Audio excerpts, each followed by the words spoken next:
So portrait number 2, we switched up to a mix of big flash and small flash. So also switch perspectives, all right? Whereas the other shot was wide angle close to the truck, I compressed perspective by going to a longer lens, a distance from the truck. Used one of the younger guys on the crew, one of the probationary firefighters.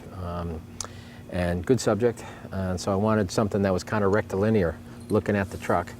Looked at it horizontally, and kind of like kept pulling back, and everything just looked good, so we finally went vertical on it, which, you know, was pretty reasonable thing to do.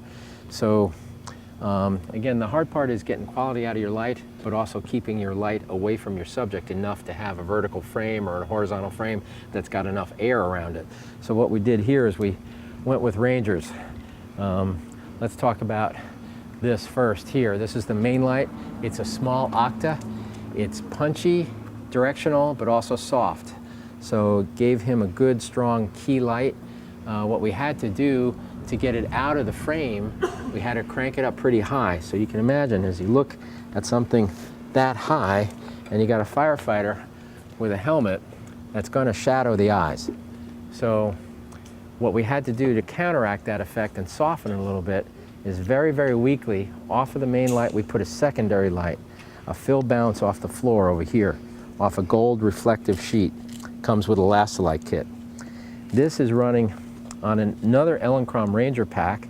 Both of them are on radios because the strobe lights from the truck were driving the slave eyes nuts. So what we did was we put them both on a radio so they're, you know, not optically active. You know, we cut the slave eye out of them, and they're driving off the radio transmitter at the camera. This is very weak, fill bounce. You notice it's flush into the floor.